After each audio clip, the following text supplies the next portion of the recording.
출애굽기에서 홍해가 갈라지는 기적만큼이나 인상적인 장면이 있다면 오늘 우리가 함께 읽은 출애굽기 40장 34절에서 38절 말씀입니다.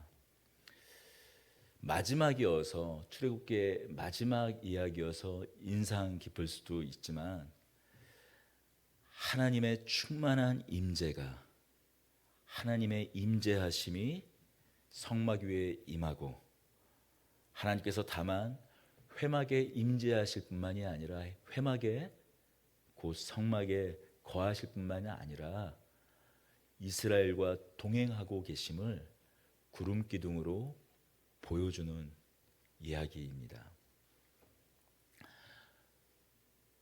하나님께서 앞서서 이스라엘 백성들을 인도하는 이 장면, 다만 임재하실 뿐만이 아니라 이스라엘 백성들을 앞서서 인도하는 이 장면이야말로 홍해의 기적만큼이나 우리에게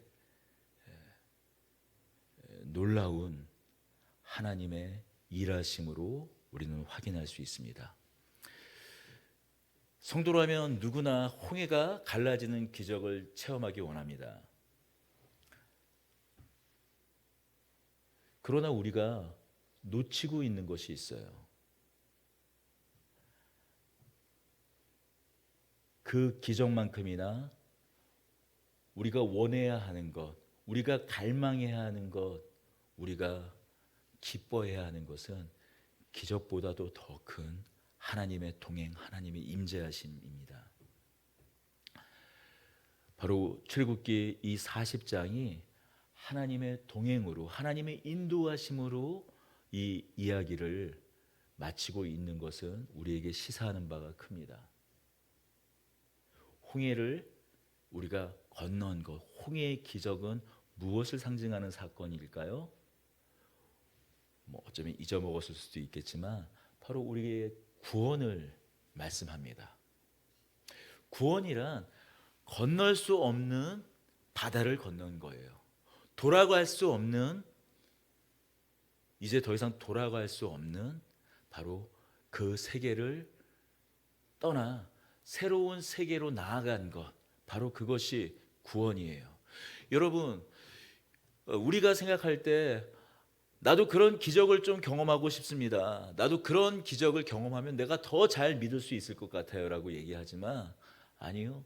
우리 모두가 이스라엘 백성들이 홍해를 건넌 그 이상의 기적을 경험한 사람들이에요. 우리는 그 사실을 잘 믿지 못합니다. 여러분, 구원은 세계관의 변화예요. 이스라엘 백성들이 홍해를 건넜다라는 것, 그리고 홍해의 그 갈라진 물이 다시 덮여서 이제 돌아갈 수 없게 됐다라는 것은 이제 그 이전의 세계로 돌아갈 수 없다라는 사실을 말합니다. 내가 아무리 다시 돌아가고 싶어도 돌아갈 수 없다라는 것을 말해요. 우리는 어떤 세계관의 변화를 그렇다면 겪었을까요? 우리가 하나님을 믿고 또 그 보내신 아들을 믿기 전에는 우리의 세계관, 우리의 가치관은 어떤 세계관이었고 가치관이었습니까? 우리는 다만 이 세상에 우연처럼 던져진 존재들이고, 이런 표현들이 있죠. 어쩌다 보니, 어떻게 하다 보니 이 땅 가운데 우연처럼 태어나서 살아가는 존재들일 뿐이고, 그러니 이 세상이 다인 것.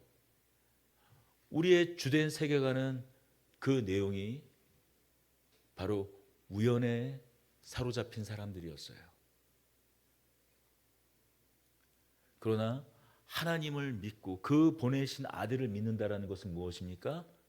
우리가 다만 이 세상에 그냥 우연처럼 던져져서 그저 단독자로 나 혼자 끙끙 매고 살아가야 하는 존재들, 그런 존재들이 아니라 하나님이 이 세상을 창조하기 이전부터 하나님의 뜻과 그 계획 안에서 내가 있었음을 알고 하나님의 인도하심과 하나님의 도우심, 하나님의 그 뜻과 계획에 내가 있음을 알고 그 도우심으로 살아가는 사람들이다. 더불어 이제 내 안에 하나님의 아들이 함께 거하고 계신다라는 그 세계관으로 이제 더 이상 이전의 상태로 돌아갈 수 없는 그런 사람들이 된 것이 바로 구원 사건이에요.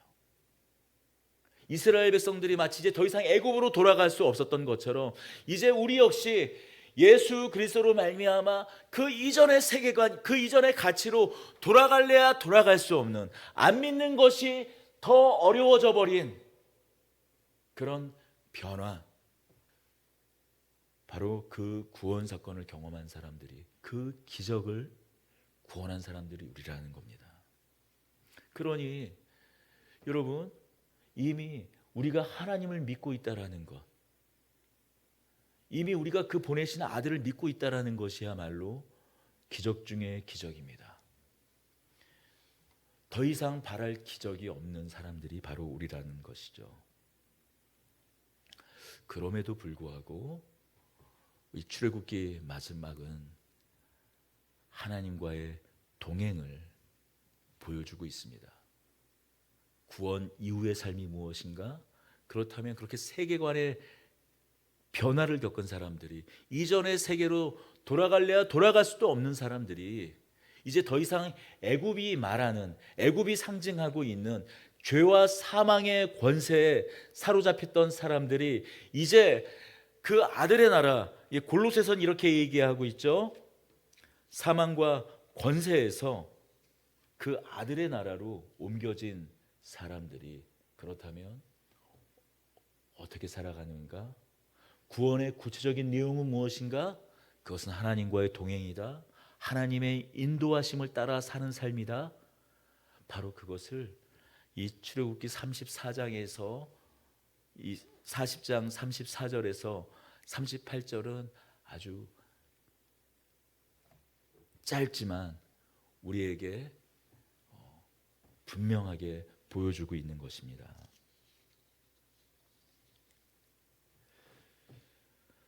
성경은 때로 성경 말씀을 진술하는 그 구조 자체가 하나의 메시지가 될 때가 있어요. 다시 말씀드립니다. 우리가 성경을 그냥 단순히 어떤 이야기가 흘러가는 것, 그 이야기의 내용, 특히 신약도 마찬가지지만 구약입니다. 그 이야기의 내용이 무엇인가 그것을 파악하는 것도 참 중요해요. 하지만 그 이야기의 내용이 어떤 순서, 구조, 이야기의 구조, 그 자체가 던져주는 메시지가 있다라는 거예요. 우리 이 출애굽기 25장 이후에 보면 모세가 하나님의 부르심을 받고 십계명을 받고 성망을 지으라는 명령을 받기 위해서 어디로 올라갑니까? 시내산으로 올라가죠. 그리고 시내산 31장 이후에 32장은 어떤 내용입니까? 황금 송아지 사건이 있어요. 이스라엘의 배교 사건이 있죠. 이스라엘이 하나님의 진멸을 받아 그렇게 하나님께서 모세를 통하여 다시 새 역사를 써내려 가려 했던 것을 모세의 중보기도로 이스라엘이 하나님과 새 언약을 맺습니다. 이어서 35장 이후를 보면 놀랍게도 토시 하나 틀리지 않게 내용이 반복되고 되풀이됩니다. 자, 우리 어떻게 내용이 되풀이되는지 한번 확인해 보겠습니다. 자, 36장 8절, 36장 8절에서 13절을 한번 읽어보겠습니다. 성막을 언약을 새롭게 맺고 다시 맺고 이스라엘 백성들이 성막을 만드는 장면이에요. 일하는 사람 중에 마음이 지레오른 모든 사람이 열폭 휘장으로 성막을 지었으니 곧 가늘게 꼰 배실과 청색, 자색, 홍색 실로 그룹들을 무늬 놓아 짜서 지은 것이라. 매 폭의 길이는 28규빗, 너비는 4규빗으로 각 폭의 장단을 갖게 하여 그 다섯 폭을 서로 연결하며 그 다섯 폭을 서로 연결하고 연결할 끝폭 가에 청색 골을 만들어 다른 연결할 끝폭 가에도 골을 만들되 그 연결한 한 폭에 골이 50개를 달고 다른 연결한 한 폭의 가에도 골이 50개를 달아 그 고들이 서로 대하게 하고 금 갈고리 50개를 만들어 그 갈고리로 휘장을 연결하여 한 막을 이루었더라. 자, 우리 한번 출애굽기 26장 1절에서 6절도 한번 읽어봅시다. 모세가 시내산에서 처음 그 성막의 디자인을, 성막의 설계를 하나님께 계시받던 장면이에요. 26장 1절 6절이 26장 1절에서 6절입니다. 같이 읽어보겠습니다. 너는 성막을 만들되 가늘게 꼰 배실과 청색, 자색, 홍색 실로 그룹을 정교하게 수놓은 10폭의 휘장을 만들지니 매 폭의 길이는 28규빗, 너비는 4규빗으로 각 폭의 장단을 갖게 하고 그 휘장 5폭을 서로 연결하며 다른 5폭도 서로 연결하고 그 휘장을 이을 끝폭가에 청색골을 만들며 이어질 다른 끝폭가에도 그와 같이 하고 휘장 끝폭가에 고 50개를 달며 다른 휘장 끝폭가에도 고 50개를 달고 그 고들을 서로 마주보게 하고 금고리 50개를 만들고 그 갈고리로 휘장을 연결하여 한 성막을 이룰지며 25장 이후에 성막에 하나님의 그 설계도의 내용 그대로를 35장 이후에 보면 그대로 반복하며 기술하면서 그것을 이스라엘 백성들이 하나하나 만들었다고 얘기하고 있어요. 똑같이 반복해서 이렇게 표현하고 있지 않은 거예요. 35장 이후에 이런 식으로 표현하고 있지는 않은 겁니다. 모세가 시내산에서 받았던 것 그 내용대로 그냥 만들었다라는 몇 마디 줄로 그렇게 얼마든지 요약해서 기술하고 바로 40장 34절에서 38절로 갈 수 있는데 이 35장에 보면 그 앞에 모세가 받은 그 설계대의 내용을 그대로 토시 하나 틀리지 않고 반복해서 이스라엘 백성들이 만든 것을 기술하고 오늘 우리가 읽은 본문으로 이 출애굽기는 마치고 있는 거예요.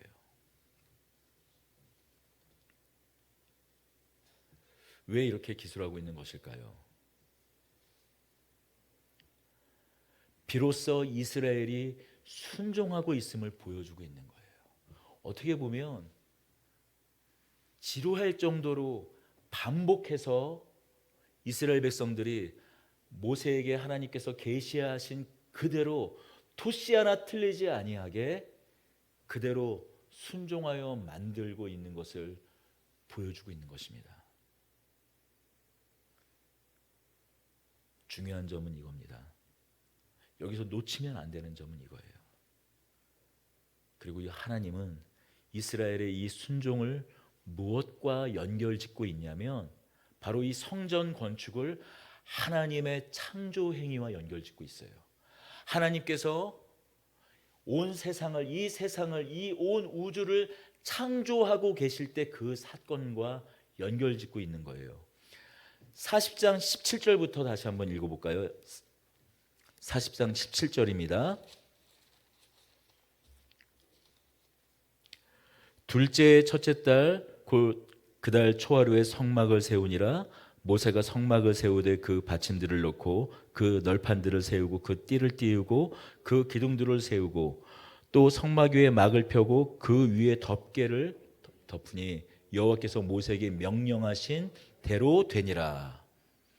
그는 또 증거판을 궤 속에 넣고 채를 궤에 꿰고 속죄소를 궤 위에 두고 그 궤를 성막에 들어놓고 가리개 휘장을 늘어뜨려 그 증거궤를 가리니 여호와께서 모세에게 명령하신 대로 되니라. 그는 또 회막 안 성막 북쪽으로 휘장 밖에 상을 놓고 또 여호와 앞 그 상 위에 떡 진설하니 여호와께서 모세에게 명령하신 대로 되니라. 그는 또 회막한 성막 남쪽의 등잔들을 놓아 상과 마주하게 하고 또 여호와 앞에 등잔대에 불을 켜니 여호와께서 모세에게 명령하신 대로 되니라. 그가 또 금향단 회막한 휘장을 앞에 두고 그 위에 향기로운 향을 사르니 여호와께서 모세에게 명령하신 대로 되니라. 그는 또 성막문에 휘장을 달고 또 회막 성막문 앞에 번제단을 두고 번제와 소제를 그 위에 드리니 여호와께서 모세에게 명령하신 대로 되니라.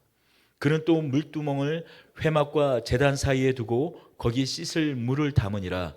모세와 아론과 그 아들이 거기에서 수족을 씻되 그들이 회막에 들어갈 때와 제단이 가까이 갈 때 씻었으니 여호와께서 모세에게 명령하신 대로 되니라. 그는 또 성막과 제단 주위 뜰에 포장을 마치고 뜰에 휘장을 다니라. 모세가 이와 같이 역사를 마치니 그 역사를 마친 회막 곧 성막에 여호와 하나님께서 영광 가운데 충만하도록 임재하시는 거예요. 우리 창세기 1장을 가볼까요? 도대체 이게 왜 하나님의 창조와 연관이 되는가? 하나님의 창조와 결부되는가? 창세기 1장으로 한번 가보겠습니다. 1장 6절입니다. 하나님이 이르시되 물 가운데 궁창이 있어 물과 물로 나뉘라 하시고 하나님이 궁창을 만드사 궁창 아래의 물과 궁창 위의 물로 나뉘게 하시니 그대로 되니라. 9절입니다. 하나님이 이르시되 천하의 물이 한 곳으로 모이고 물이 드러나라 하시니 그대로 되니라. 또 광명체들이 하늘의 궁창에 있어 땅을 비추라 하시니 그대로 되니라. 우리 24절입니다. 하나님이 이르시되 땅은 생물을 그 종류대로 내되 가축과 기는 것과 땅의 짐승을 그 종류대로 내라 하시니 그대로 되니라. 31절입니다. 하나님이 지으신 그 모든 것을 보시니 보시기 심히 좋았더라. 저녁이 되고 아침이 되니 이는 여섯째 날이라. 그리고 더불어 이제 일곱째 날을 하나님께서 안식하고 어디에 거하십니까? 어디에 거하시는가는 창세기 4장에서 알 수가 있어요. 하나님께서 아담과 하와를 만드셨고 하나님께서 명령하시죠. 선과 동산 중앙에 있는 선과 악을 알게 하는 나무 열매는 먹지 말 것을 명령하시는데 사단 곧 뱀이 유혹하여 아담과 하와가 그것을 먹습니다. 아담이 자신이 벗은 줄 알고 부끄러워 숨죠.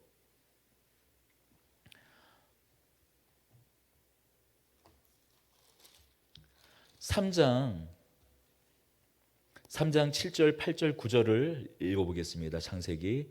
이에 그들의 눈이 밝아져 자기들이 벗은 줄 알고 무화과 잎을 엮어 치마로 삼았더라. 그들이 그날 밤이 바람이 불 때 동산에 거니시는 여호와 하나님의 소리를 듣고 아담과 그의 아내가 여호와 하나님의 낯을 피하여 동산 나무 사이에 숨은지라.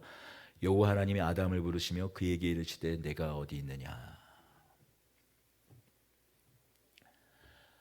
하나님은 저녁 어스름해질 때마다 하나님께서 창조하신 온 세상 그리고 그 지구에서도 그 에덴 동산에 하나님께서 저녁 어스름 날이 저물 때마다 그 동산에 하나님께서 임재하셨다라는 거예요.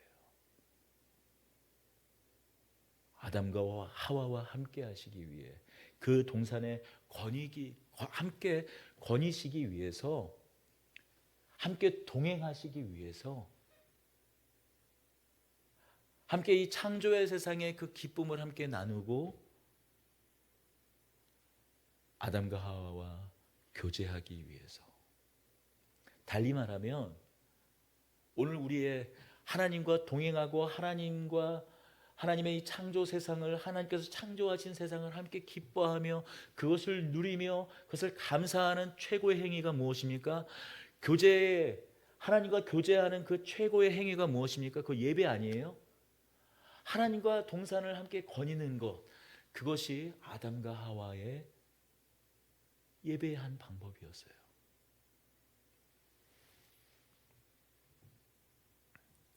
하나님께서 창조하신 세상 가운데 충만하게 임재하시고 거닐며 동행하시는 것, 바로 그것이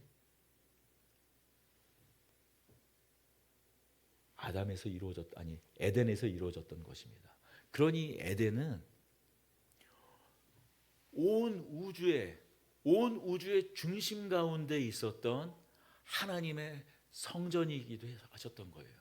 그러니 온 우주가 하나님의 성전이지만, 하나님이 거하시는 곳 그 모든 곳이 하나님의 성전이지만, 그 성전에 눈에 보이는 그 표본이 무엇이었는가? 바로 그것이 에덴 동산이었고, 그 에덴 동산에 하나님은 충만하게 임재하셨던 거예요. 그러나 어떻게 되었습니까? 죄로 말미암아 깨져버렸죠. 그 에덴이 결국 아담과 하와는 에덴에서 쫓겨나왔습니다. 더 이상 이 땅 가운데 하나님과 사람이, 하나님과 인류가 동행하는 성전은 없었던 것입니다. 출애굽기 이 40장은 비로소 그 성전이 다시 지어졌음을 보여주고 있는 거예요. 그리고 이 성전은 마치 하나님께서 온 세상을 다시 창조하는 것과 비교되는 일이라고, 하나님이 이 깨어진 세상을 회복하고 다시 창조하는 것과 방불한 일이라고, 하나님께서 창조하신 그 사건을 기술하는 그 표현을 그대로 빌어서 우리에게 말해주고 있는 거예요. 명령하신 대로 되니라. 명령하신 대로 되니라. 명령하신 대로 되니라. 그대로 되니라. 그대로 되니라 반복하면서 말하고 있고, 비로소 그 성전이 다 완성되었을 때 그 이스라엘이 그 건축한 성전에 하나님께서 임재하셨다고 말씀하고 있는 거예요. 그런데 여기서 중요한 차이점 하나가 있습니다. 그것은 무엇입니까? 창세기 1장에서 나타난 하나님의 창조는 하나님께서 다 하신 거예요. 하나님께서 예전 이 개역 한글에서 뭐라고 말하죠? 하나님께서 가라사대 빛이 있으라 하시니 빛이 있었더라. 그대로 되니라. 하나님께서 다 하셨어요. 그 어떤 누군가의 조력도, 그 어떤 존재의 도움도 필요로 하지 않았고 하나님께서 하셨습니다. 다 하신 일이에요. 그러나 이 성전만큼은 누가 그 하나님의 말씀을, 하나님의 명령을 수행하고 있습니까? 이스라엘 백성들이에요. 하나님의 이 재창조의 행위라고 할 수 있는 이 성전을 만드시는 것은 첫 창조와 다르게 이스라엘의 순종을 통해 이루어지고 있음을 보여주고 있습니다. 하나님의 임재, 하나님의 충만, 더불어 이 40장 34절에서 38절 말씀과 같이 하나님의 충만한 임재와 그 동행은 순종을 통해서 이루어진다는 거예요. 여러분, 구원의 은혜는 누구나 받을 수 있는 것입니다. 하나님을 믿고 그 보내신 아들의 이름을 믿으면, 그 아들을 믿으면 누구나 구원은 얻을 수 있어요. 그러나 그 구원을 충만하게 누리는 것은 약간 좀 다른 문제라는 거예요.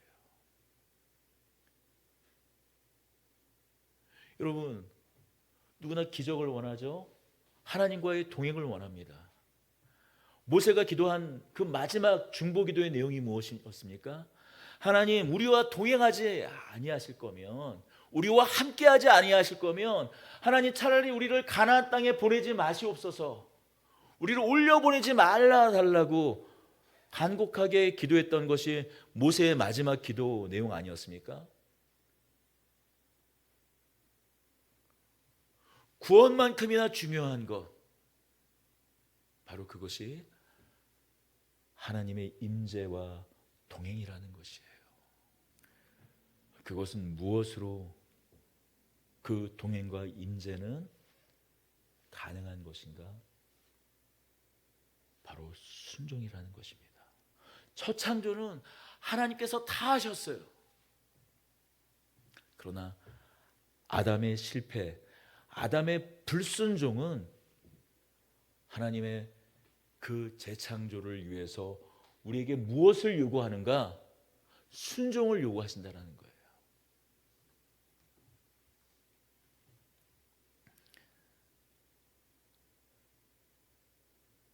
여기에 우리의 숙제가 있습니다. 여기에 우리 신앙의 어려움이 있어요. 아니, 복음으로 모든 것이 다 은혜로 주어졌다며, 그것이 복음이라며, 그런데 그 순종, 이거 너무나 힘들고 어려운 것 아닙니까? 라고 우리는 말할 수 있습니다. 우리는 그렇게 또 물어볼 수 있을 것 같아요. 더불어 이스라엘마저도 그 순종에 결국 다시 실패하지 않습니까? 구약 성경에 이제부터 이어지는 레위기부터 시작해서 계속 구약 성경이 말라기까지 이어지는 내용은 무엇입니까? 특히 또 사사기의 내용 그렇지 않습니까? 이스라엘의 실패, 배교, 하나님의 징계, 하나님의 구원 행동, 하나님이 사사를 보내죠. 일종의 메시아를 보냅니다. 그들에게. 그들을 구원하십니다. 그들이 회개하고 다시 하나님 안에서 안식을 누리죠. 그리고 다시 배교하죠. 그렇게 되풀이되는 내용이 사사기고, 다시 그것이 또 역사 가운데 다시 한번 되풀이되는 내용이 결국 열왕기 상하, 사무엘 상하, 역대 상하 이후에 계속 이어지는 선지서의 그 내용이 무엇입니까? 이스라엘의 반복적인 실패와 그 배교, 하나님의 회복과 그 징계를 보여주고 있잖아요. 끝내 하나님께서 그 성전을 아시리아와 바벨론을 사용하셔서 무너뜨리지 않으십니까? 물론 다시 짓죠. 스룹바벨이 이스라엘 백성들을 그 바벨론에서 귀환해서 다시 짓죠. 성전을 다시 짓습니다. 그 무너진 성전을 다시 짓습니다. 예수님 때에는 더 멋지게 헤롯이 성전을 개축합니다. 그러나 예수님은 뭐라고 말씀하셨습니까? 내가 저 성전을 허물 것이다. 그리고 허물고 3일 만에 다시 지을 것이다 라고 말씀하셨어요. 그 말씀은 무슨 말씀입니까? 물론 이스라엘 백성들은 이전과 같은 배교는 하지 않았습니다. 이전과 같은 우상 숭배를 하진 않았어요. 그러나 성전이 우상이 되어버렸어요. 성전 자체가 우상이 되어버렸어요. 하나님을 향한 사랑, 하나님을 향한 기쁨, 하나님을 향한 참된 감격, 그것은 사라져버린 채 뼈대만 나아버린 성전이 되고 말았습니다.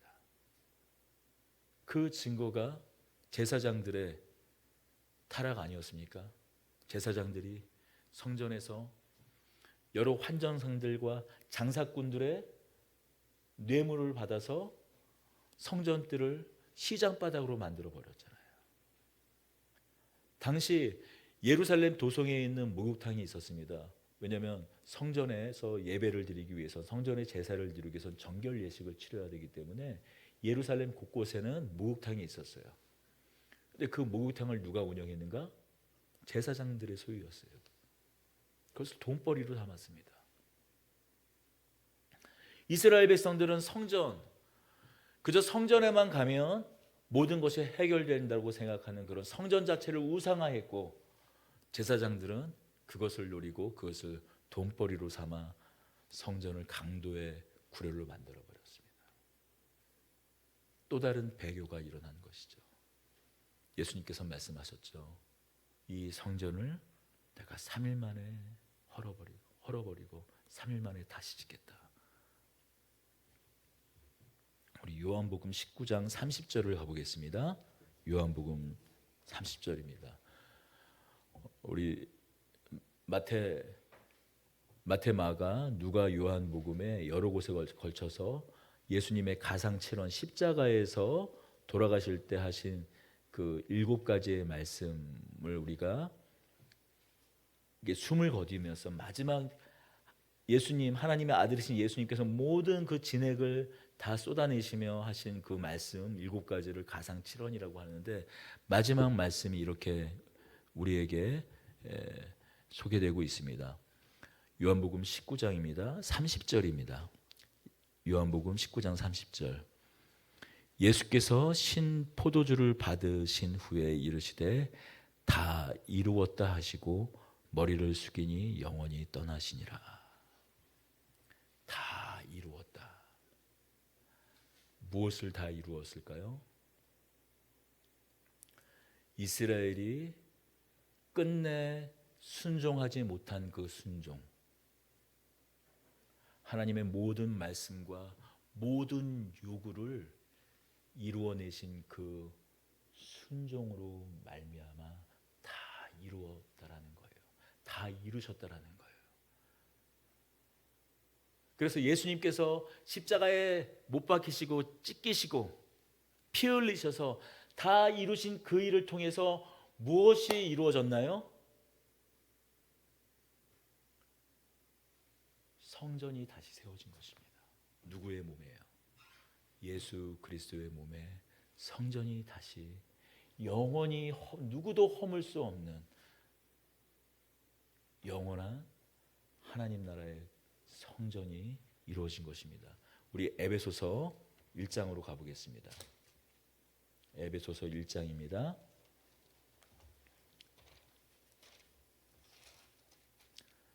신약성경 311페이지, 에베소 1장 23절. 교회는 그의 몸이니 만물 안에서 만물을 충만케 하시는 이의 충만함이니라. 교회는 누구의 몸이라고 말하고 있죠? 에베소서에서 그의 몸, 그의 몸은 누굽니까? 예수 그리스도의 몸이라는 거예요. 다 이루신 하나님께 물과 피를 다 쏟으시며 십자가에서 이루신 그의 몸에, 그 몸이 무엇이라고 말하고 있습니까? 교회라고 말하며, 그 교회는 뭐라고요? 만물을 충만케 하시는 충만, 하나님의 그 임재의 충만, 성전에 가득하게 드러났던 하나님의 충만, 바로 그것이 교회라고 말씀하고 있어요. 더불어 우리는 에베소서 2장 22절입니다. 너희도 성령 안에서 하나님의 거하실 처소가 되기 위하여 그리스도 예수 안에서 함께 지어져 가느니라. 이미 예수 그리스도의 순종으로 그 어떤 누구도 할 수 없는 순종을 하나님의 아들께서 하셨어요. 그의 30년의 공생의 시간 동안 그 모든 순종을 이뤄내셨고, 맨 마지막에 그 십자가에서 물과 피를 쏟으며 십자가에 돌아가시고 그 하나님의 요구, 그 십자가마저도 순종으로 이루어내셨습니다. 그래서 이미 예수 그리스도의 몸, 그의 몸을 만물을 충만케 하시는 충만이요, 그리고 그 몸이 곧 교회라고 말하고 있는데, 그 몸에서 다시 무엇이 지어지고 있다고 말씀하고 있습니까? 우리 다시 한번 읽어보십시다. 너희도 성령 안에서 하나님이 거하실 처소가 되기 위하여 그리스도 예수 안에서 함께 지어져 가느니라. 이미 예수 그리스도 안에서 이루어지고 확장되고 지어졌는데, 그럼에도 불구하고 지어져 가느니라고 말하고 있어요. 그래서 여러분, 구원은 이미 받은 사건, 이미 이루어진 사건임과 동시에 다시금 구원이 하나하나 우리 안에서 확인되고 이루어지는 사건이라는 거예요. 그래서 이런 표현도 합니다. 이미 받은 구원, 이루어가는 구원이라고 말하는 거예요. 여러분, 그 현장이 어디입니까? 우리가 성전이 되어가는 그 현장이 어디입니까? 바로 그것이 교회라는 거예요. 그러니 아무리 우스워 보이는 교회, 아무리 보잘것없어 보이는 교회, 하찮아 보이는 교회라 할지라도 그 교회는 어떤 곳인가?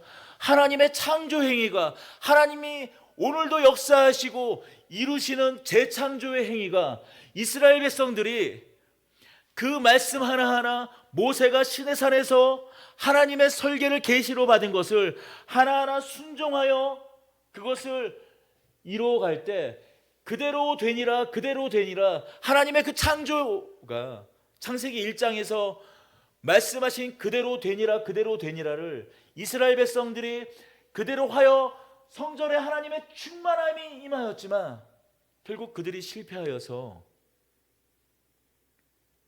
허물어진 그 성전을 예수 그리스도께서 다시 영원히 이제 더 이상 그 어떤 것으로도 허물어질 수 없는 성전으로 이미 완성하고 회복하시고 우리에게 허락하셨어요. 이미 이루어진 사건입니다. 그럼에도 불구하고 지어져 가느니라, 현재 진행형으로 얘기하고 있다는 거예요.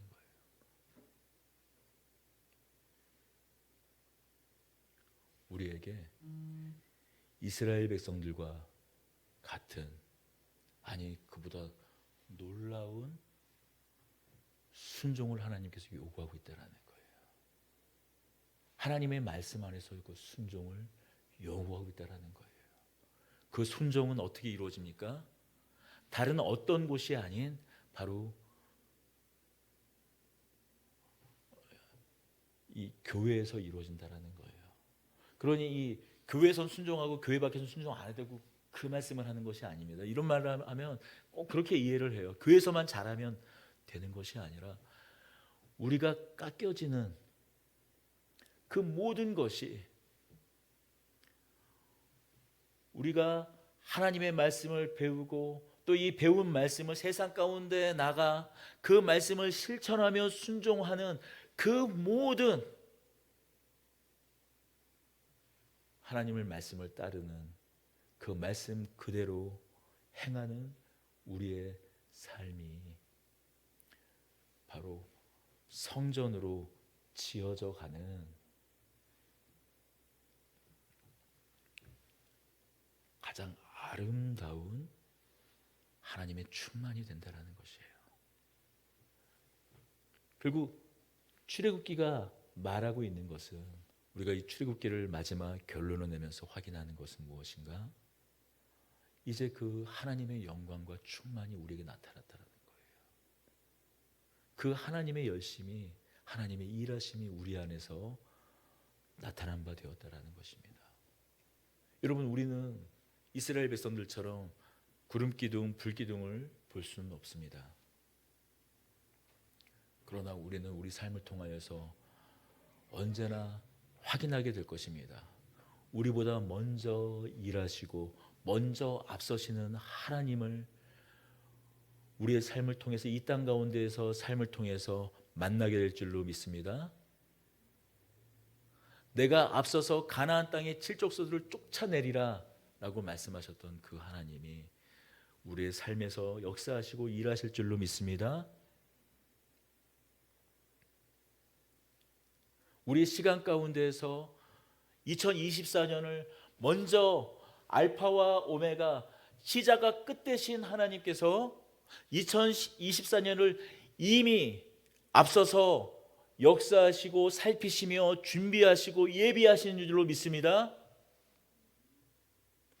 이스라엘 백성들이 그 구름기둥이 비로소 이동할 때, 움직일 때야 비로소 그것을, 그 구름기둥을 쫓아 걸어갔던 것처럼 우리가 앞서가지 아니하고 하나님의 일하심을 바라보며 우리가 뒤따라 순종하는 우리들이 될 줄로 믿습니다. 그리고 더불어 그렇게 순종할 수 있는 능력을 하나님께서 우리에게 허락하여 주신 줄로 믿습니다. 만물을 충만케 하시는 그 충만, 하나님의 충만, 하나님의 성령이 우리 안에 머물고 계심을 우리는 믿습니다. 이런 하나님의 인도, 하나님의 충만이 우리와 함께 계심을 믿고 2024년 새로운 소망을 품고 나아가는 저와 여러분들이 되기를 원합니다. 기도하겠습니다. 은혜와 사랑의 하나님 아버지, 감사합니다. 만물을 충만케 하시는 이 충만이 하나님의 성전으로 지어져 가는 우리 위에 임하였습니다. 이 충만을 기쁨으로 누리며 감사와 영광으로 고백하는 저희들 되게 하여 주시옵소서. 이 세상을 새롭게 창조하시는 이 일에, 이 모든 세상을 성전으로 만들어 가시는 이 일에 우리를 함께 동참케 하시는 이 영광 우리가 함께 누리고 있음을 감사로 고백하는 저희 되게 하여 주시옵소서. 우리 주 예수 그리스도의 이름으로 기도드립니다. 아멘.